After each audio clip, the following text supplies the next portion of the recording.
दोस्तों, YouTube के प्रतिभावान कोचिंग सेंटर में आपका स्वागत एवं अभिनंदन है।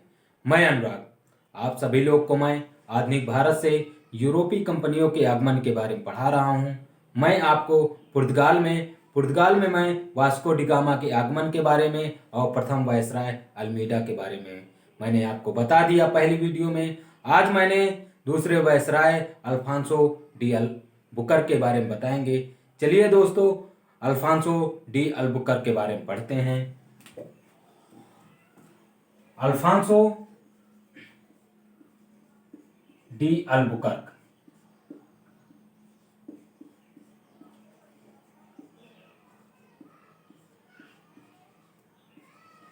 जिसका कार्यकाल 1509 से 1515 तक भारत में पुर्तगालियों का दूसरा वायसराय आया था। दूसरा गवर्नर या वायसराय गवर्नर बनकर आया था।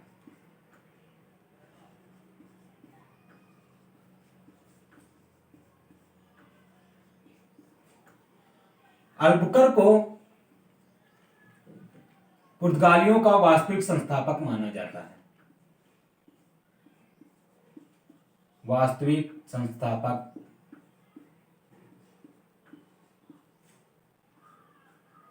माना जाता है।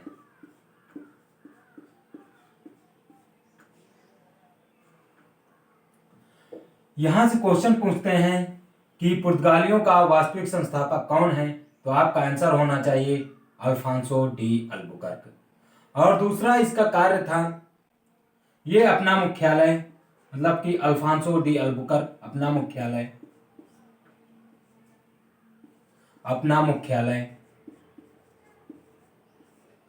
कोचीन बनाया था।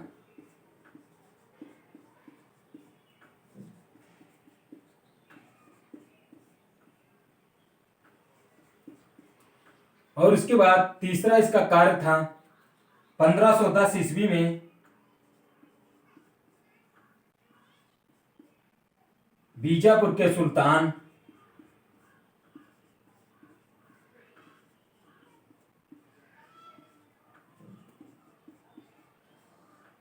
आदिल शाह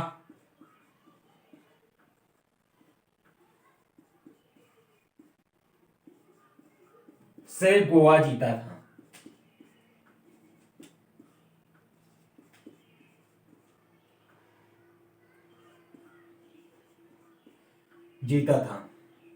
इसके तीन ही मेन प्रश्न बनते हैं, जिसमें से पहला है कि पुर्तगालियों का वास्तविक संस्थापक किसे माना जाता है, वो है अल्फांसो डी अल्बुकर्क। दूसरा प्रश्न पूछा जाता है कि अल्फांसो ने अपना मुख्यालय कहाँ बनाया था, वो है कोचीन। तीसरा क्वेश्चन पूछा जाता है, बीजापुर के सुल्तान आदिल शाह से गोवा किस गवर्नर ने जीता है, वो है अल्फांसो डी अल्बुकर्क। और यहीं पे एक क्वेश्चन घुमा दिया जाता है यही क्वेश्चन को कि अल्फांसो डी अल्बुकर्क गोवा को कब जीता था। यह सन आपको याद करना पड़ेगा, वो है 1510। इसके बाद अल्बुकर्क की मृत्यु हो जाती है, जो 1515 ईस्वी में हो जाती है।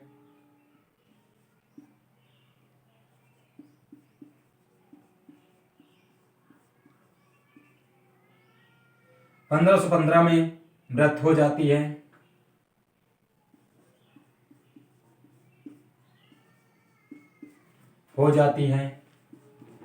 इसके बाद तीसरा वायसराय आता है, जिसका नाम है नीनो डी कून्हा। लेकिन इससे पढ़ने से पहले हम आपको बता देना चाहते हैं कि मेरी आपको जो पहली वीडियो है, यदि आपको अच्छी लगे हो तो मेरे चैनल को, जिसका नाम है प्रतिभावान कोचिंग सेंटर, उसे सब्सक्राइब करें और मेरे वीडियो को आप लोग लाइक और शेयर करें। अब चलते हैं दोस्तों नीनो डी कून्हा के बारे में, जो पुर्तगालियों का तीसरा गवर्नर था। नीनो डी कून्हा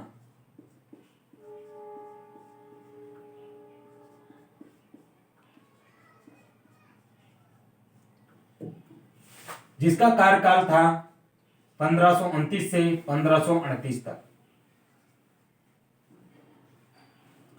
ये कितने साल तक भारत में गवर्नर के रूप में रहा था? ये करीब 9 वर्ष तक।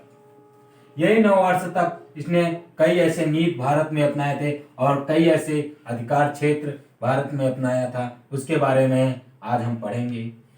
नीनो डी कून्हा ने कोचीन से अपना मुख्यालय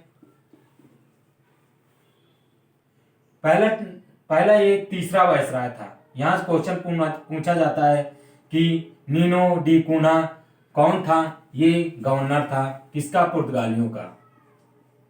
हम लोग सिर्फ क्वेश्चन की तरफ ही ध्यान देंगे, फालतू चीजों पर ध्यान नहीं देंगे, क्योंकि बहुत बड़ा चैप्टर है। चैप्टर को इतना बड़ा नहीं ले जाना चाहिए, जितना हमारे एग्जाम में पूछा जाता है उतने पे ही ध्यान देना चाहिए। यहाँ से क्वेश्चन पूछा जाता है नीनो डी कून्हा कौन था? ये पुर्तगालियों का गवर्नर था।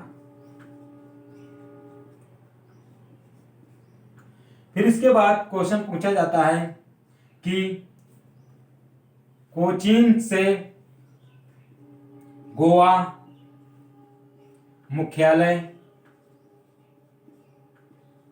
कौन स्थानांतरित किया था?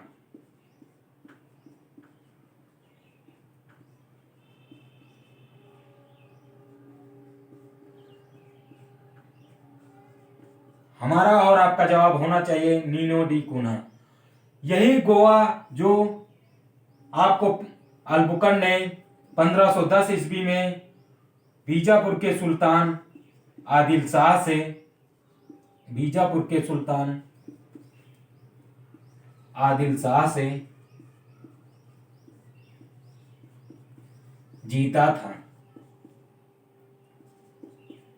जीता था और नीनो डी कून्हा ने कोचीन से अपना मुख्यालय गोवा बनाया था। इसके बाद नीनो डी कून्हा ने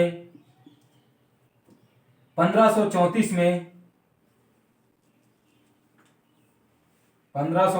में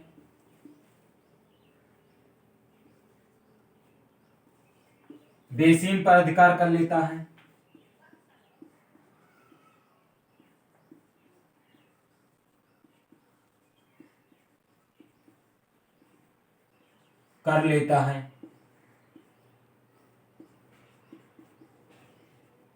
इसके बाद 1535 में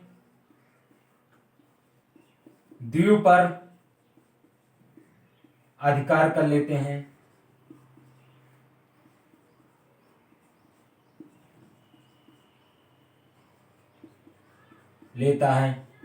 इसके बाद 1559 में दमन पर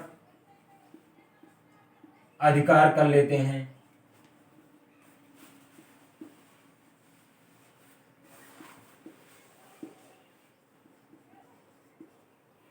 यहीं से क्वेश्चन पूछा जाता है। 2 क्वेश्चन जरूर आपको याद होने चाहिए। एक है 1535 में द्वीप पर किसने अधिकार किया था? वो था पुर्तगालियों ने। अगर यही क्वेश्चन घुमा दिया जाता है कि 1535 में द्वीप पर अधिकार किसके नेतृत्व में किया गया था? वो था नीनो डी कून्हा के नेतृत्व में। दूसरा क्वेश्चन पूछा जाता है 1559 में दमन पर अधिकार किसने किया था? वो था पुर्तगालियों ने। और फिर क्वेश्चन यही कि घुमा दिया जाता है कि दमन पर अधिकार कब किया गया था? वो है 1559 पर। ये दमन, दीव और एक गोवा 2 ऐसे राज्य थे जो पुर्तगालियों ने पहले आते ही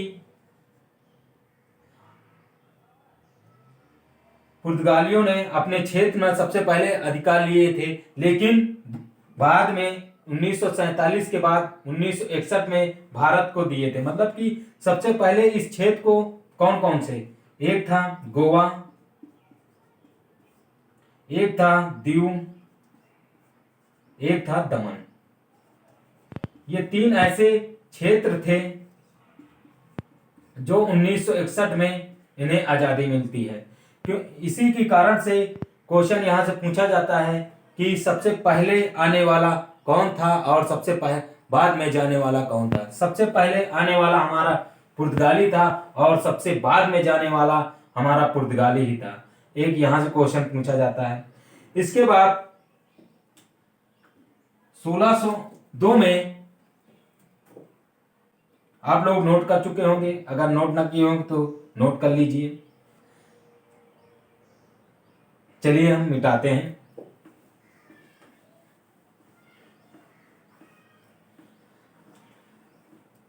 1602 में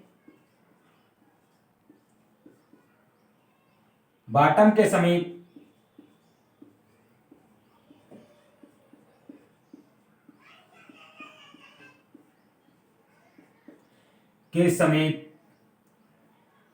पुर्तगाली बेड़ों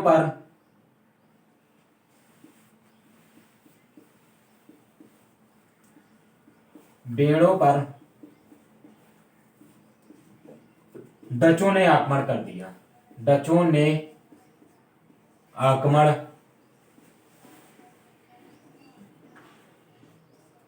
कर दिया।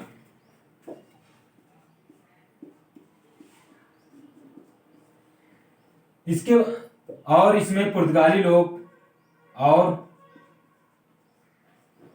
पुर्तगाली हार जाते हैं।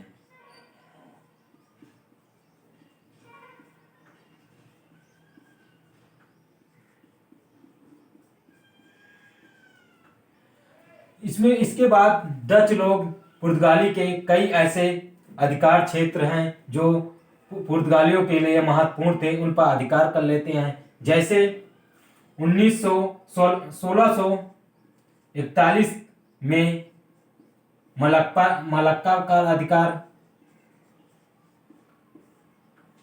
मलक्का दुर्ग पर अधिकार,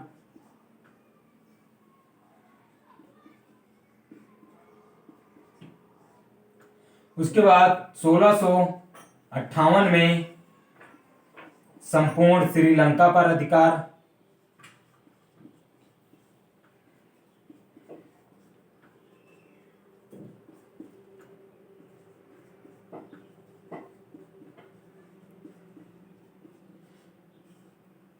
इसके बाद 1663 में मालाबारी दुर्ग पर अधिकार,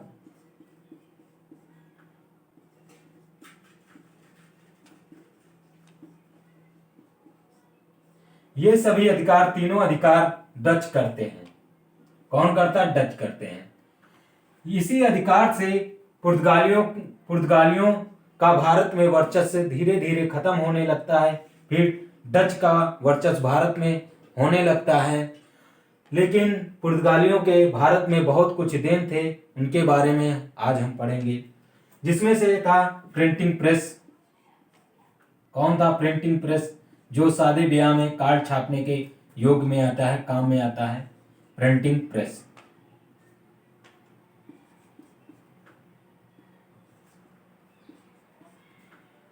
इसकी पुर्तगालियों के देन में आलू जैसे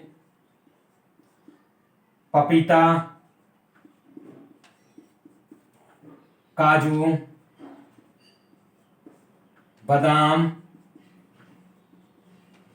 मूंगफली आज ये सब देन पुर्तगालियों की है। किसकी है? पुर्तगालियों की। ये क्वेश्चन पूछा जाता है, प्रिंटिंग प्रेस किसकी देन है? हमारा आंसर होना चाहिए पुर्तगालियों का। इसके बाद भारत में पुर्तगालियों का वर्चस्व खत्म हो जाता है। फिर डच का वर्चस्व भारत में होता है।